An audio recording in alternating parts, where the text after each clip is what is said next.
अस्सलाम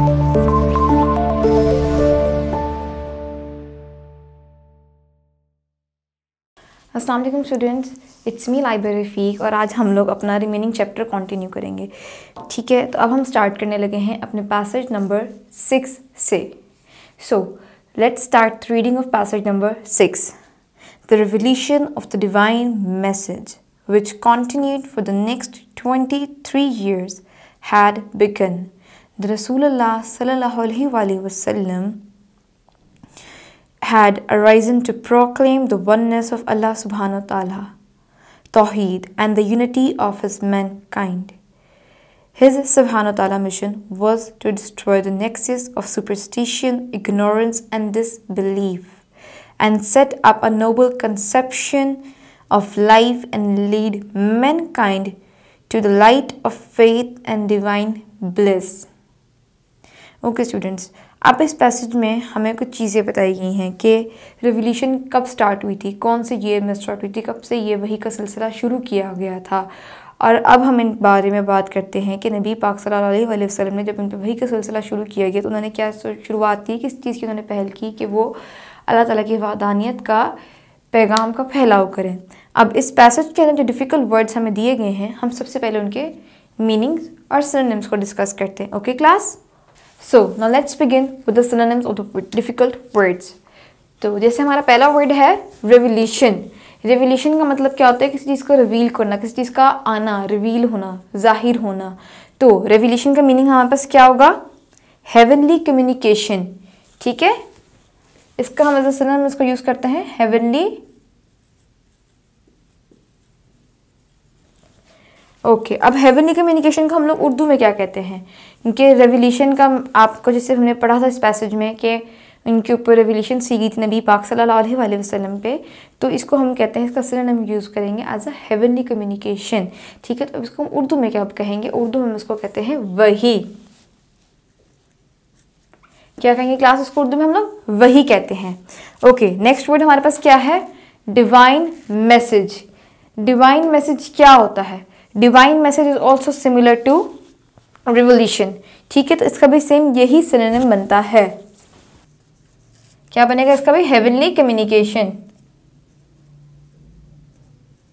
और heavenly communication को हम लोग उर्दू में क्या कहते हैं? उसका मीनिंग होता है वही।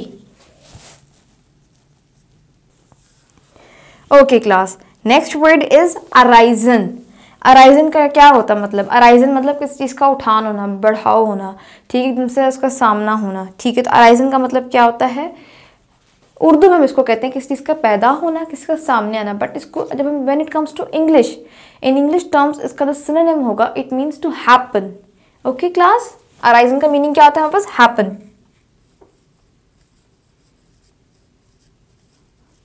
If to arisen to happen, ये चीज हुई, इसको हम उर्दू में क्या कहेंगे? पैदा।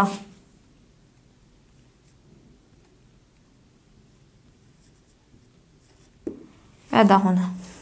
ओके, नेक्स्ट वर्ड हमारे पास क्या है? प्रोक्लेम। अब हमारे पास सेंटेंस क्या था? रसूलुल्लाह had arisen to proclaim the mission. ठीक है, arisen to proclaim the oneness of Allah.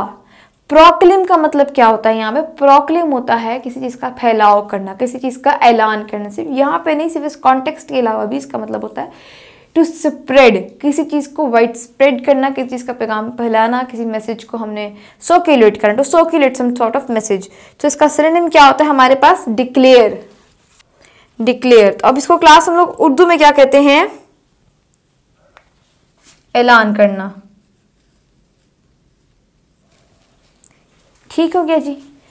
Proclaim को हमने सिनोनिम क्या यूज करेंगे? एज अ डिक्लेयर, किसी चीज का डिक्लेयर करना, पब्लिकली अनाउंसमेंट करना, और इसको हम लोग उर्दू में कहते हैं ऐलान करना। ओके क्लास, अब हमारा नेक्स्ट वर्ड क्या है? ये है नेक्सस। अब हम पहले देखते हैं नेक्सस किस टर्म हमने यूज किया यहाँ पे। हिज सल्लल्लाहु अलैहि वसल्लम mission was to destroy the nexus of superstition. तो नेक्सस का मतलब हमारे पास क्या होता है? नेक्सस का मतलब होता है किसी ताल्लुक को या राब्ते को ख़त्म करना, उसको डिस्ट्रॉय करना। तो नेक्सस का सिनोनिम यहाँ पे हमारे पास क्या होगा? That will be connection. Okay class, इसका सिनोनिम क्या होगा हमारे पास? कनेक्शन। अब कनेक्शन को हम लोग उर्दू में क्या कहते हैं? कनेक्शन को उर्दू में कहा जाता है कोई ताल्लुक या कोई राब्ता होना, ठीक है। तो उर्दू में इसका मतलब क्या होगा? ताल्लुक या राब्ता। आप कोई भी वर्ड यूज कर सकते हैं। Okay, the next word is superstition. हमारे पास सेंटेंस क्या था? हिज सुब्हान ताला mission was to destroy the nexus of superstition. Superstition basically वो चीज़ होती है, एक बेबुनियाद चीज़ होती है जिसका कोई वजूद ना हो, ठीक है। एक ऐसी बात जिसका कोई वजूद नहीं, ऐसी शख्स के बारे में समथिंग जिसका कोई प्रेजेंस नहीं होता। Superstition is something like that, having zero existence but existing in a brain in imaginary thing. Superstition ये चीज़ होती है। अब सुपरस्टिशन का मतलब क्या होता है? इसका सिनोनिम क्या होता है? हमारे पास होता है false notion. Synonym will be false notion. अब हम फॉल्स नोशन को उर्दू में क्या कहते हैं? फॉल्स नोशन को क्लास उर्दू में क्या कहा जाता है? वहम परस्ती। क्या कहा जाएगा? वहम परस्ती।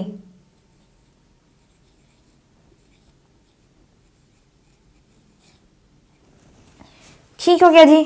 अब the last next word is not the last, the next word is disbelief. Disbelief का मतलब होता है किसी भी बिलीफ ना होना, किसी चीज पे एतबार ना होना, ठीक है। For example I am not having the belief on this person, ठीक है। तो ये मेरा डिसबिलीफ होना किसी चीज को लेके। तो डिसबिलीफ का सिनोनिम क्या होगा? Not believing. क्या होगा क्लास सिनोनिम? Not believing. अब इसको हम लोग उर्दू में क्या कहते हैं? बेयकीनी होना। बेयकीनी होना या बेतबारी होना, ठीक है क्लास। बेयकीनी या बेएतबारी, इन दोनों में से आपको जो सही लगे आप इस्तेमाल कर सकते हैं, जो आपके लिए इजी हो।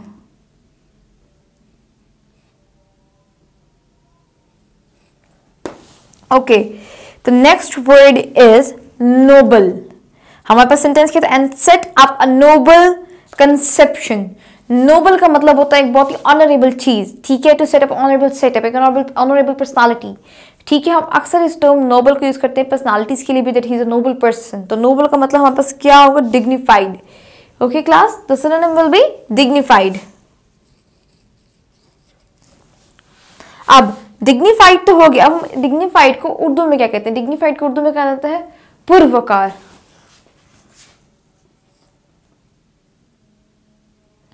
पुरवकार, ठीक है। The last word is divine bliss. अब आपने देखा होगा डिवाइन एक टर्म मैंने यहां पे भी यूज किया है, ठीक है। डिवाइन यहां पे भी यूज किया है। जो वर्ड डिवाइन होता है, डिवाइन का मतलब होता है कोई रूहानी होना, रूहानी ताल्लुक होना, रूहानी बात होना, समथिंग रिलेटेड टू स्पिरिचुअलिटी, ठीक है। सो रूहानी के लिए हम जो वर्ड यूज करते हैं वो होता है हमारे पास हेवनली, ठीक है। हमने यहाँ पे लिखा है ऊपर भी हेवनली। अब यहाँ पे हमारे पास बैठ गया डिवाइन ब्लिस। तो डिवाइन का सिनोनिम क्या हो गया? हेवनली, एक रूहानी चीज होना, something related to spirituality specifically. So the synonym of divine will be heavenly. Okay class, heavenly. अब आता है हमारे पास टर्म ब्लिस। हमारे पास जो वर्ड ये ब्लिस है, इसका मतलब क्या होता है? The word bliss means to have some sort of happiness in your life, ठीक है। तो ब्लिस का मतलब क्या होगा? Happiness. Overall divine bliss means heavenly happiness. Okay class, अब इसको हम लोग उर्दू में क्या कहते हैं? हमेशा की खुशी। ओके हो गया जी। अब हमने ये सारे पैसेज 6 में हमें कुछ डिफिकल्ट वर्ड्स इनका synonym along with their meanings are mentioned over here. अब यही वर्ड्स हर सिनोनिम्स हमें हमारे आगे चल के अपनी ट्रांसलेशन में बहुत हेल्प करने वाले हैं। So now let's begin with the translation of passage number 6, ठीक है क्लास। सबसे पहले आप लोग अपने अपने रजिस्टर्स, अपने पेन पेंसिल अपने पास रखें। I will be starting a translation and make sure to write it down. वही का नज़ूल शुरू हो चुका था जो कि अगले 23 साल तक जारी रहा और रसूल अकरम सल्लल्लाहु अलैहि वसल्लम ने अल्लाह ताला की वहदानियत और नस्ल इंसानियत के इत्तेहाद का ऐलान किया। आपका मकसद तोहम परस्ती, जहालत और बेयकीनी की फ़िज़ा को ख़त्म करना था और ज़िंदगी का एक अजीम मकसद कायम करना और इंसान को ईमान की रोशनी और हमेशा की खुशी की तरफ रहनुमाई कराना था। ओके क्लास, ये हो गया passage number 6। I hope it's quite clear.